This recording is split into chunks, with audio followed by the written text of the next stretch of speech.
coming up today on the Starr Midday News. Banking consultant Dr. Richard Etuahene urges foreign donor agencies to audit books of the Bank of Ghana as he accuses the central bank of complicity in breach of regulations by financial institutions.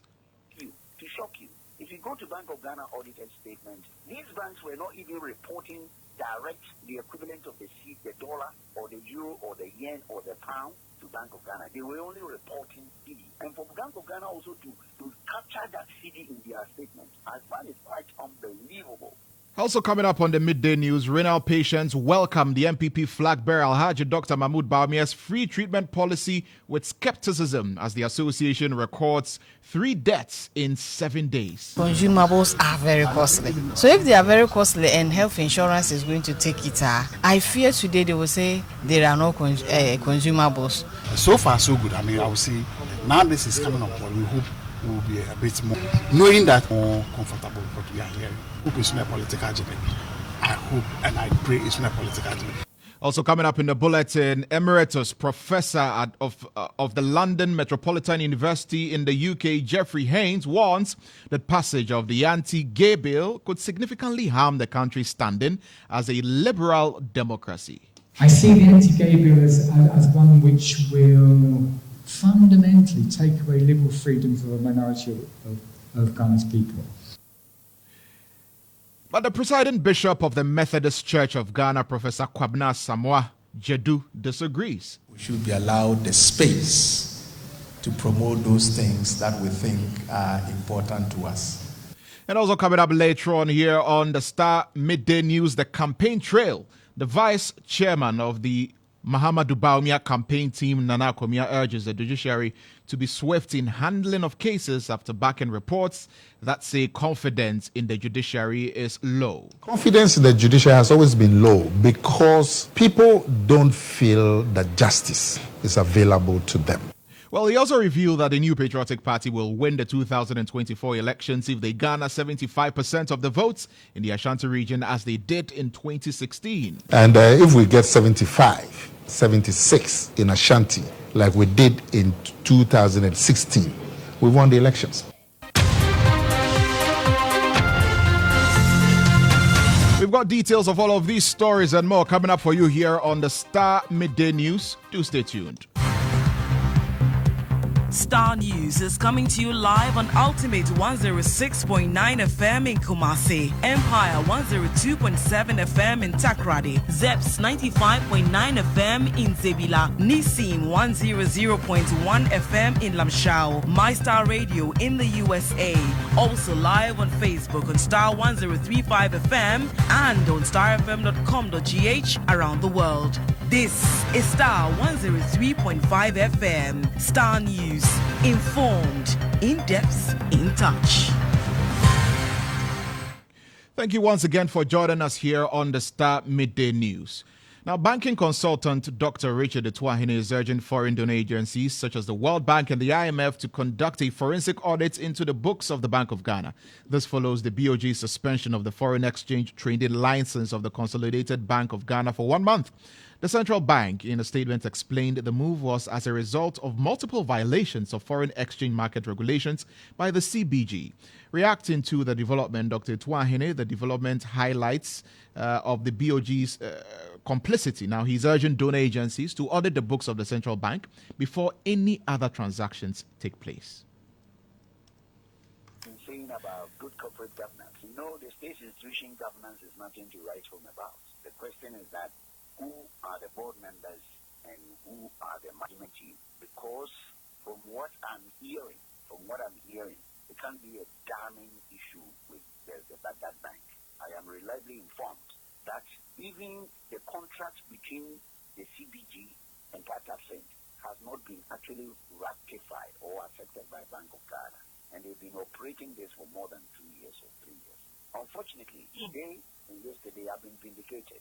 And I'm so grateful to God that all the things I've been saying is now being vilified. Because when I said in my lecture in June that the licensing of these institutions has not been properly conducted, the remittances, what is happening is that they've created CD wallets, and the CD comes in, and the dollar doesn't come, the euro doesn't come, the pound doesn't come, and it's been going on.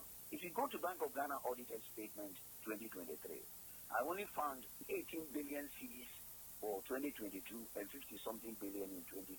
These banks were not even reporting direct the equivalent of the dollar or the euro or the yen or the pound to Bank of Ghana. They were only reporting CD. And for Bank of Ghana also to capture that CD in their statements, I find it quite unbelievable. Unbelievable. You see, when I say the donor agencies, the IMF, the World Bank, the European Union, they should pay consultants to do a job. Because if we are able to stop this menace, look, the 13 billion that we have rescheduled, it won't be a headache. Use at least 3 billion to service the debt. So it should not be allowed to just Bank of Ghana saying it. I am just urging the donor agencies, especially the IMF and the World Bank, to quickly get into the bottom of this. And I'm reliably informed that what I did has sparked this argument. And I hope they will tell the central bank and the Minister of Finance and the government. Well, Dr. Etuahene does not believe that the suspension would yield any positive results.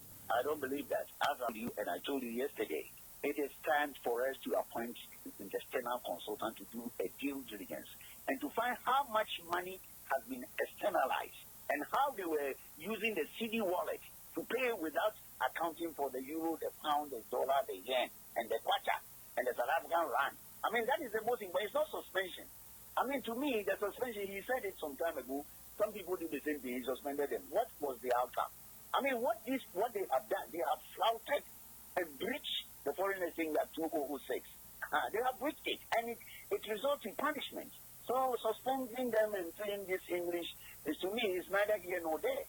We should go far more into it and begin to see that all the things I have been saying about this fintech, is it what I'm saying which is the truth or what they are saying? Because from the records I have, instead of them reporting even the dollar, they were reporting CD to Bank of Ghana. And Bank of Ghana was capturing it in their statement. If somebody tells you that he has got 3 billion and he didn't tell you the equivalent of the dollar or the euro, then you capture it in your own statement. It's on a big indictment, central bank. Well, you just listened to Dr. Richmond Etuahene there. Now, the emeritus professor of at the London Metropolitan University in the UK, Geoffrey Haynes, has warned that the passage of the anti-gay bill could significantly harm the country's standing as a liberal democracy. Speaking at the CDD's Ghana's Kronti Ne Akwemu lecture themed Religion and Liberal Democracy in the Fourth Republic, the renowned professor cautioned against tyranny. My colleague Obed King Gakulo has more. The Kronti and Akwemu Public Lecture is a flagship event organized by the Center for Democratic Development, CDD, that promotes reflection, research, and analysis on democracy and good governance in Ghana. This year's lecture featured Professor of Politics at UK's Metropolitan University, Professor Geoffrey Haynes, who emphasized the importance of inclusivity and human rights in governance. He argued that passing the anti-gay bill could significantly harm Ghana's standing as a liberal democracy.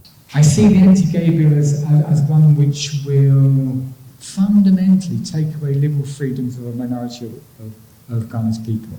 I'm not implying that the faith organisations are the only proponents of the bill. There's many. However, presiding Bishop of the Methodist Church of Ghana, Professor Kwabna Asamoah-Jedu, countered these assertions, urging Western nations and human rights activists to respect Ghana's cultural values and traditions. We should be allowed the space to promote those things that we think are important to us.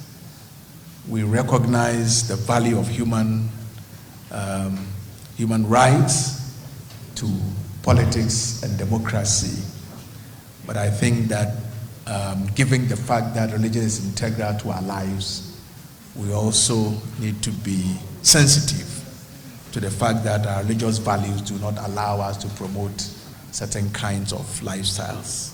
As the debate over the LGBTQI rights continues, The Methodist Church's stance mirrors a broader sentiment in Ghana, where many citizens believe that the nation's cultural values should be the guiding principles in addressing this issue.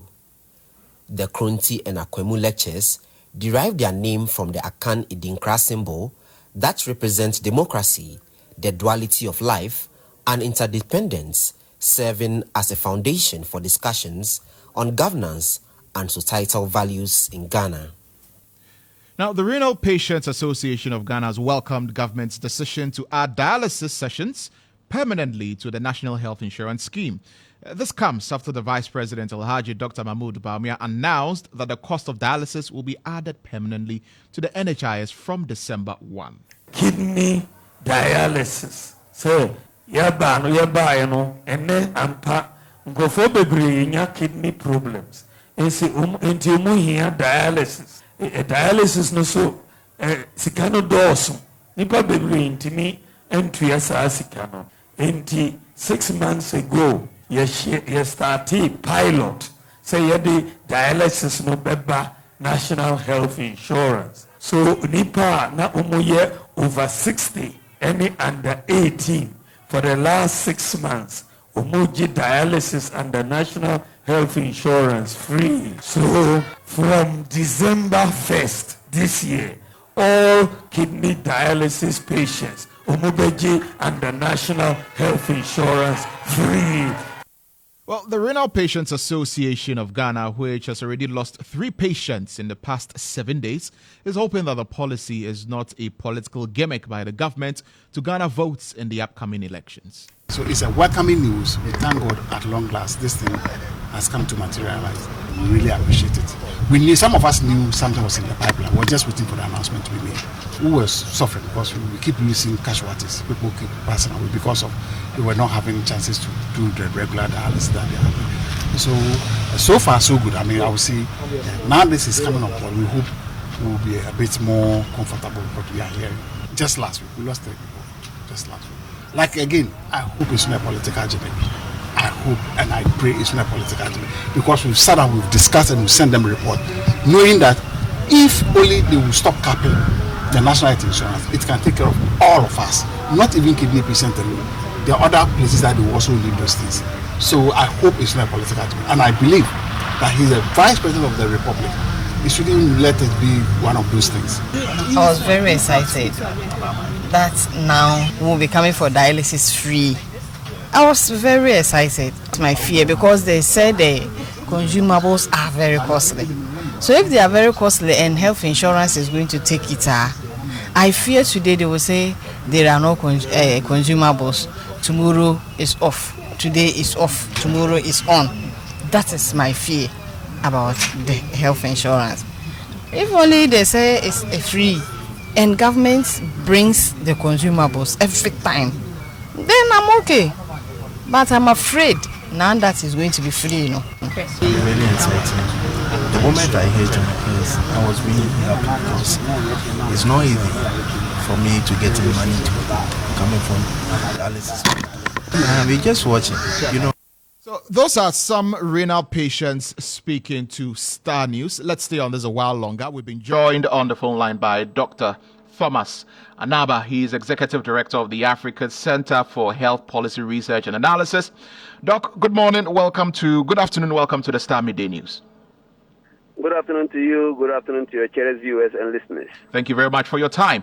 It's welcome news that the National Health Insurance Scheme is going to take on the cost of dialysis as well. This is something renal patients and everybody else is welcoming. But critically looking at the National Health Insurance Scheme, its funding, and even facilities available, how feasible is this intervention?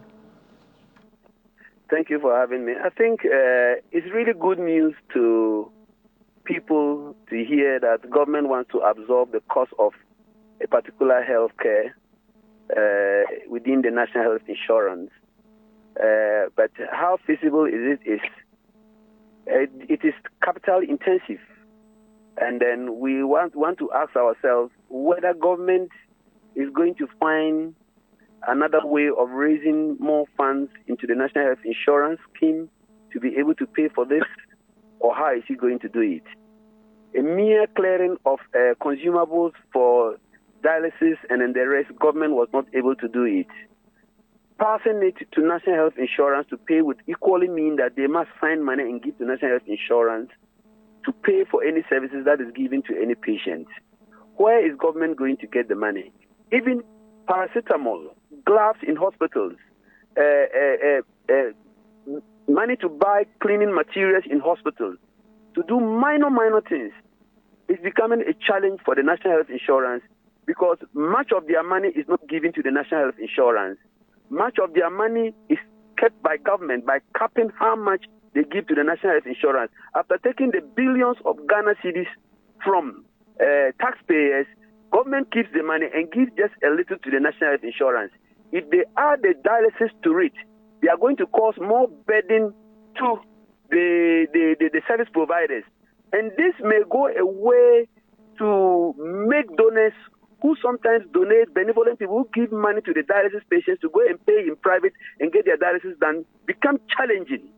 So I am thinking that government has a good plan, but how to get money to resource the National Health Insurance to pay for all the bills that they will submit to them, that is where the challenge would be. And at the end, the whole structure would collapse and private sector dialysis systems will collapse. The government side would also collapse and all patients on dialysis will have serious challenge. I think that government should tell it explicitly how they are going to get the money to pay for all the dialysis that we are doing in this country every week. They should tell us the source of that funding. And they should tell us how they are going to ring-fence that source of funding to ensure that no one uses it for its parochial interests. No one uses it for any other thing besides the dialysis. Because we have seen how the National Health Insurance levy is collected and how the money is dispersed to the National Health Insurance Authority. So I have a doubt with this current government and the way they cap fundings. I will not be surprised that they would fail in executing this beautiful policy. Dr. Thomas Sanaba, thank you very much for speaking to us here on the Star Midday News. It's a pleasure.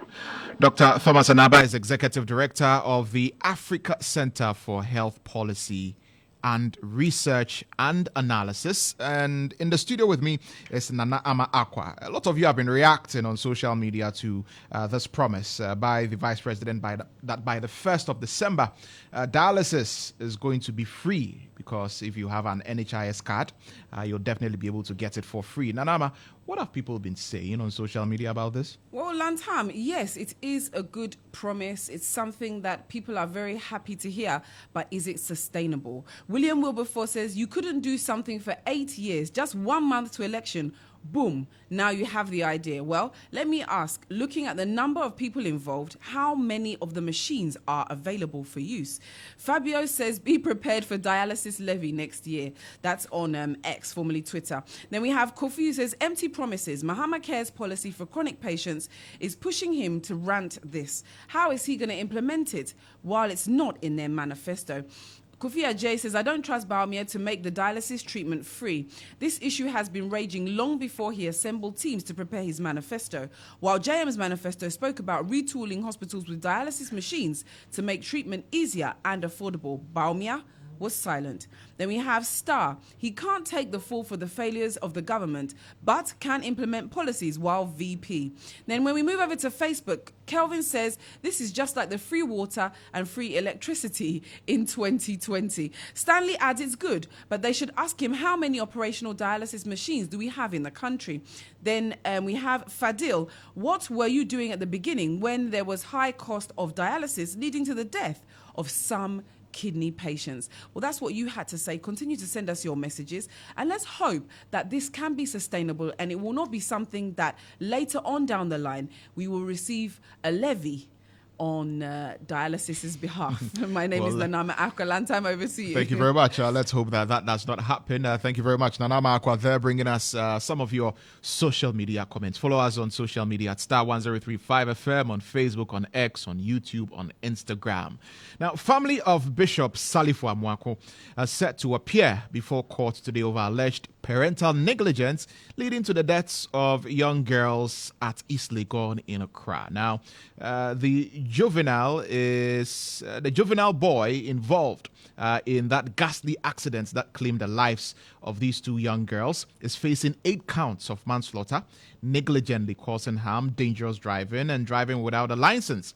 And he was first remanded when he appeared in court last Friday. He pleaded not guilty to the charges during his first appearance before the family and juvenile court. Now, our legal affairs correspondent Mutala Inusa is joining us on the phone line to give us an update from the courts as far as this matter is concerned. We also understand that not only is the young man appearing before the courts today, the family who have also been charged with various offences are also appearing before the courts. Mutala, welcome to the bulletin. What can you report as regards this public interest case?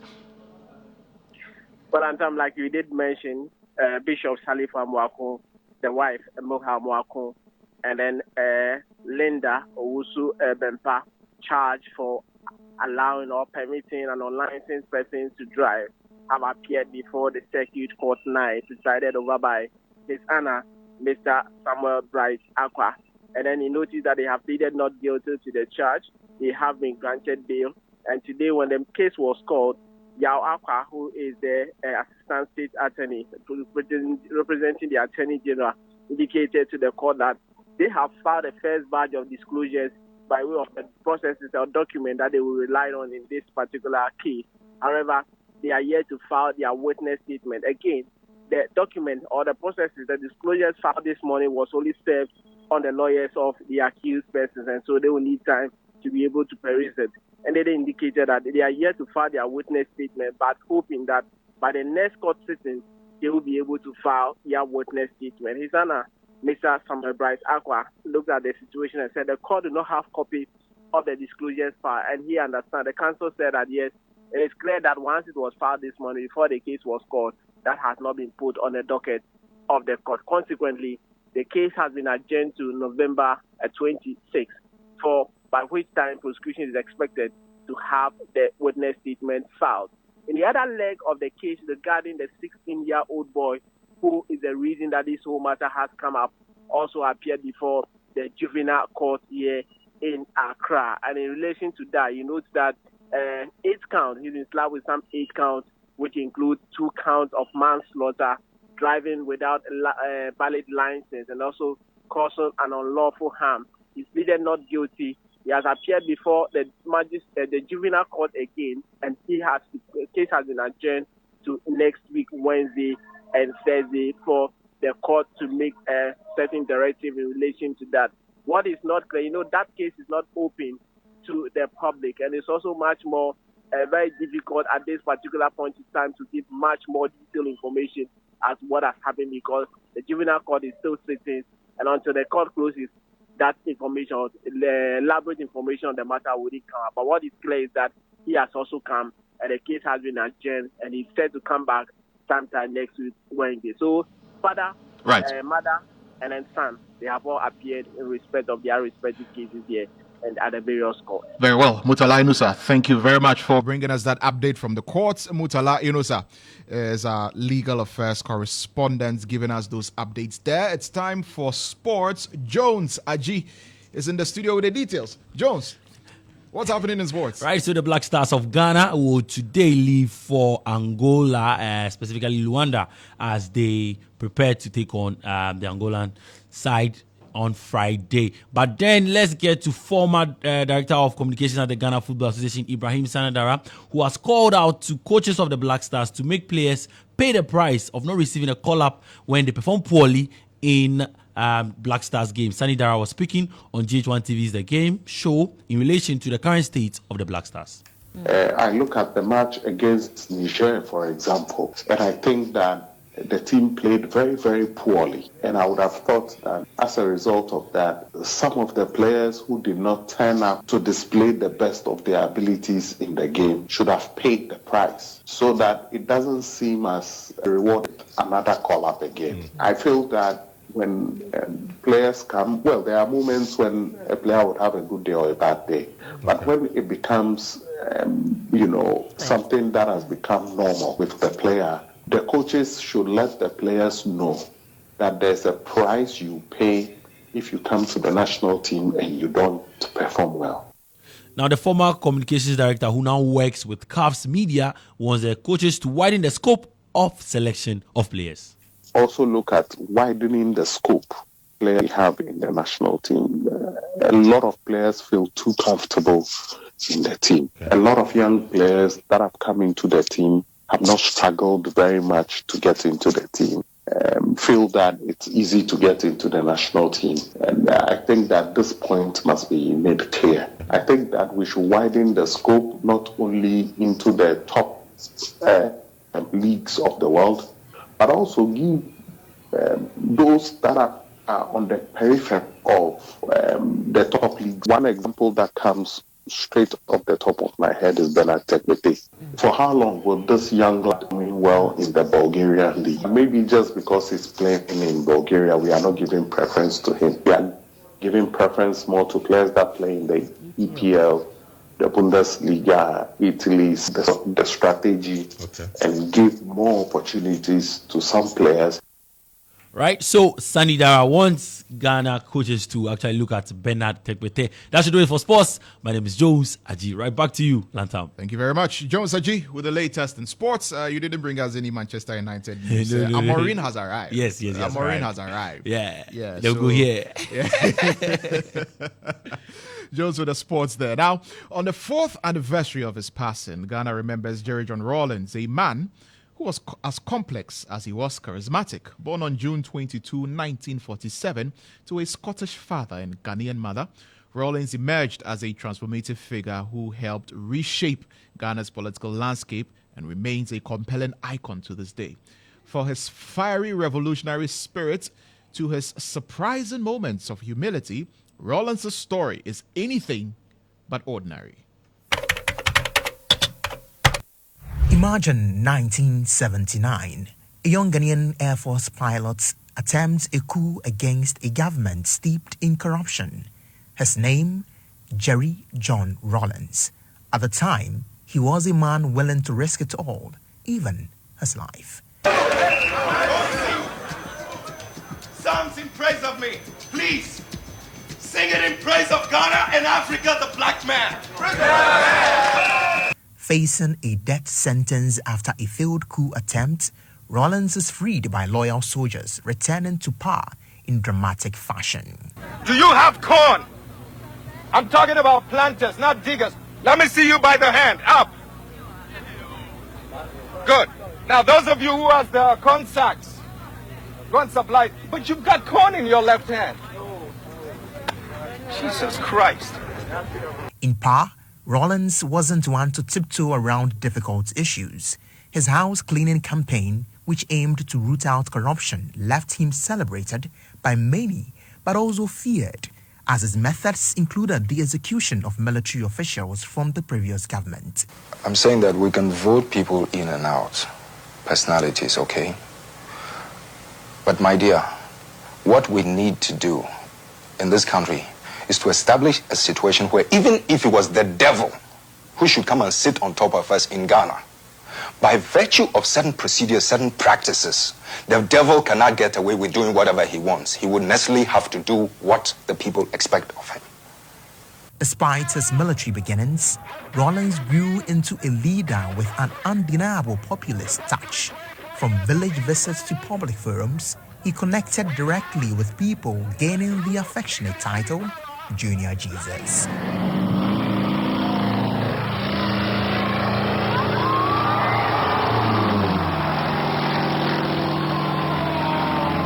In 1992, Rawlings made a pivotal shift, transforming Ghana from military rule to a multi-party democracy, even stepping down after a term limit, an uncommon gesture among African leaders with similar backgrounds. His historic handover of power in 2001 to his rival, John Kufuor, showcased his commitment to democratic principles and stabilized Ghana's governance. I'd like to welcome you to this castle and the problems that comes with this castle. Rawlings' influence remains woven into Ghana's fabric. His life was a blend of contradictions: military ruler and democratic reformer, fiery revolutionary and man of the people. He once famously leaped out of his car to direct traffic, earning cheers from the crowd.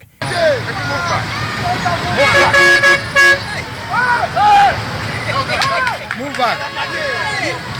Throughout his life, Rawlings maintained a reputation as an ardent nationalist and Pan-Africanist. He frequently engaged with other African leaders on topics of sovereignty, independence, and unity. Rawlings continued to influence public discourse in Ghana and across Africa, remaining outspoken on issues of governance and justice until his passing on November 12, 2020, aged 73. Africa finds herself in a catch-22 situation, you see.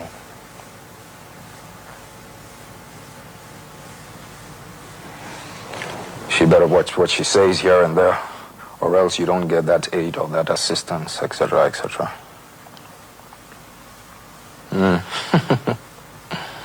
What kind of blackmail is this? But this is another fact of the things you people don't know and don't see. Today, Rawlings' legacy remains a powerful reminder of the ways grit, vision, and an unyielding commitment to justice can shape a nation. Whether loved or critiqued, Rawlings is remembered as the people's champion, a leader who changed Ghana and Africa forever. Emmanuel Ejabin, GH1 and Starr News.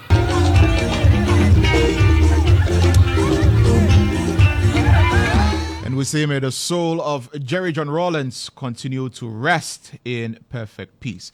You're still listening to Starr 103.5 FM. This is the Starr Midday News, and it's time for the campaign trail.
It is 24 days to election 2024, and a lot of you out there are listening to all kinds of campaign messages from all the political aspirants, those who want to become presidents, those who want to become members of parliament. Ultimately, the decision rests with you when you go to the ballot box to go and cast your vote. Who are you voting for in the upcoming December 7 general elections for the year 2024? The campaign trail today, we want to begin from the camp of the former president John Dramani Mahama, who is flag bearer of the NDC.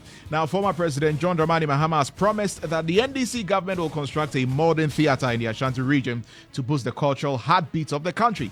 Speaking during a Creative Arts Connect event with stakeholders in the region, John Mahama, who is vying for a return to the presidency, emphasized that the new theatre would serve as a hub for the arts, offering opportunities and a platform for talent to thrive. Now, John Mahama has been speaking in the Ashanti region, and there is more in the following report. Sadiqa Kandana, National Film Theatre, since China for boy you see Rawlings Abreso, everything there is not been rehabilitated. Into Osha, Kwane from any other baby I say, oh, yeah, exhibition and I be sometimes curtains, no, you can't draw the curtains, stage, you know, I say, and you might be I say, room. And Tamrena so say, you say, who ye, send a bit to me about the creative industry. Now, I'll share a manifesto 2020, yeah, the true Muse, you be see a second national theatre, Kumasi. Now, your 2024 manifesto, you're saying repeating what Musa Nyamiya Adoma say, Yaba, you see a second national theater in Kumasi. If you say Kumasi, you're the center of the arts and culture in this country. And so, yeah, there,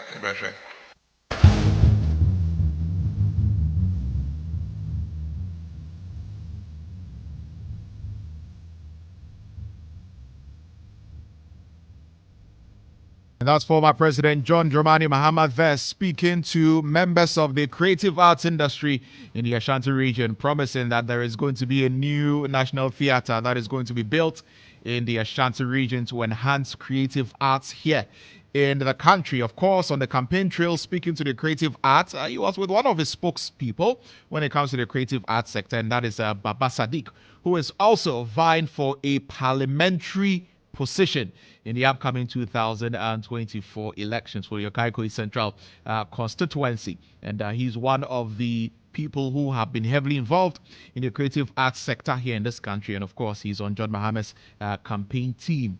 Speaking to those in Kumasi about the creative arts sector. Is this something that convinces you that you want to vote for John Mahama and the NDC in the upcoming elections, especially if you're someone who is interested in the creative arts sector? That's a question you should be asking yourself. Ultimately, you will have to decide.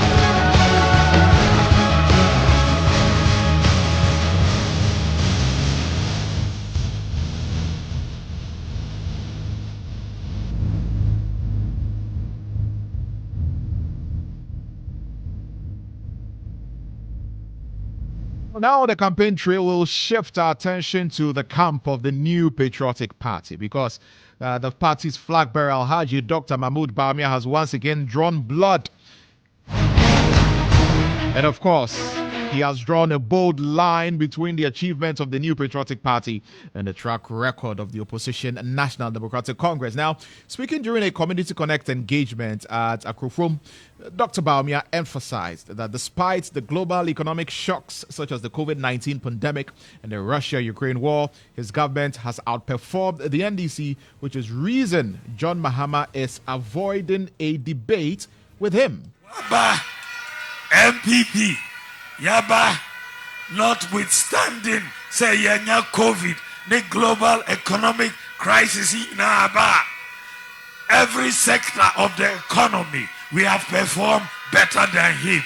We have created more jobs. We have built more roads, more railway, more airport, more schools, more hospitals, more public libraries, more sanitation facilities, more cocoa jobs, more agriculture, more industry, more factories, more zongo development. Every sector of the economy, we have done more than you. Chobai, and intina mibisano, se omampinyi dada, chirayen adia bako pea, udiaba Ghana, Emma Ghana, yadi faswa breye, bako peo. Ontimi, I'll wano why dear and say uji win dear brana nye debate 1-on-1 na enchirebo. I'll say omba Mikasa ombra we journey to say akuko kitting we journey to say akuko kitting we journey omba bio osuro Yemamo licenses, Yemamo community mining schemes, areas above we are use Yalomo ebe negotiate Neachi aye community mining and mass small scale miners in West and East. Chobe.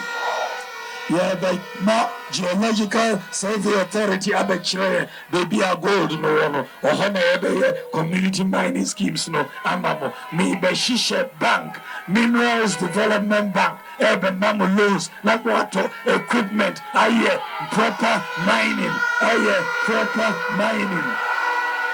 Chile yeah, be responsible mining. We are going to do responsible mining. Mubenyasika, I'm going to make you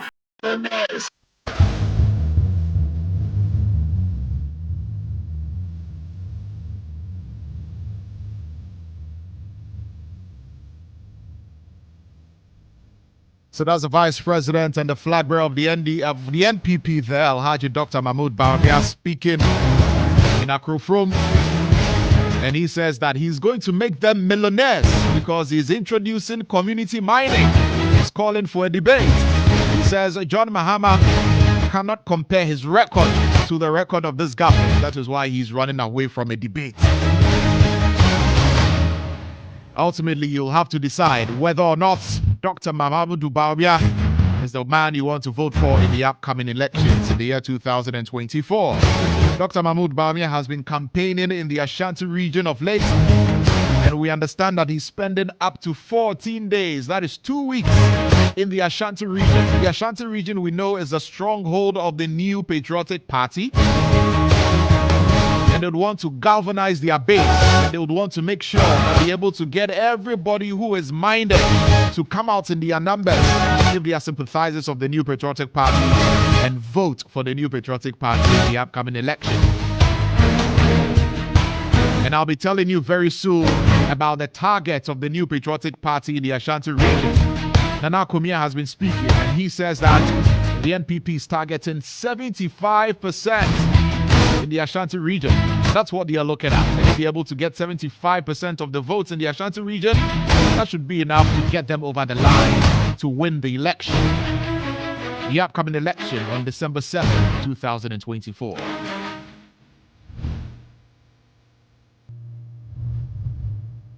So we brought you two stories from the Ashanti region. John Dramani Hamahama was in the Ashanti region. We heard him speak to the creative arts sector. He also had a meeting with the clergy, a breakfast meeting, or should I say a prayer meeting with the clergy in the Ashanti region. Meanwhile, Dr. Mahmoud Bawumia has also been speaking, and you've been hearing some of the things that he has been saying. Also in the Ashanti region, we understand that John Mahama has left the Ashanti region, crisscross the country, and bring his message to other people across the country as far as his campaign is concerned. Now, still with the camp of the New Patriotic Party, the vice chairman of the Bawumia campaign team, Nana Kumia, is urging the judicial service or the judiciary to be swift when it comes to handling cases. He asserts that confidence in the judiciary has always been low because of how slow justice is served to the ordinary Ghanaian. He was reacting earlier to a question that was put to him about how confidence in the judiciary, according to the Mo Ibrahim report recently, has slumped. Confidence in the judiciary has always been low. I mean, you remember the Anas expose. What year was it? Confidence in the judiciary has always been low because people don't feel that justice is available to them. Ordinary people don't feel because of the court processes where a simple case can take 2 years. That's why people don't have confidence in the judiciary. So we should work at it and have a process where justice can be delivered more quickly. Because justice delayed is justice denied. And so because of this, people who don't have confidence in the judiciary. But you see, recently the courts give a judgment in the matter of the minority leader. Yes. Court of Appeal. It was accepted, isn't it? Mm-hmm. The same courts. So when the court gives a judgment that you don't like, you say the court is biased. But when they give a judgment that you like, you hail the court. And that's Nana Kumia, vice chairman of the campaign team of Dr. Mahmoud Bawumia. He was speaking with me earlier on GH Today. Well, he also revealed that the New Patriotic Party will win the 2024 elections if they are able to garner 75% of the votes in the Ashanti region, like they did in 2016. It's your stronghold, but it's like saying the NDC should not campaign in the Volta region. They will still campaign in the Volta region strong because you want to because this is where you can maximize your votes. Mm-hmm. You understand? Mm-hmm. The people are already, they have a certain reception to the party and to the message. And so you don't want them to feel that you've taken them for granted. So that is where you should even campaign more because that is where you can harvest a lot of votes. So you would get your 70, 71, 72%. Mm-hmm. You want to get 75, 76. What's the target? Sorry? What's the target? 75. 75. That's the target for the NPP. Yes. And if we get 75, 76, in Ashanti like we did in 2016, we won the elections.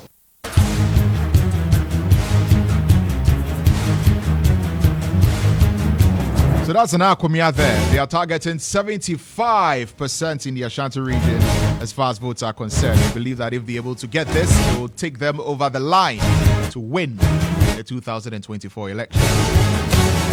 Like I've been telling you, the choice is yours. Your vote is your power. Make your voice heard. Who do you want to vote for? Decide and go into the ballot booth or the voting booth and cast your vote. Well, that's it for the campaign trail here on Starr 103.5 FM. That's it for the Starr Midday News as well. For more news, log on to starfm.com.gh.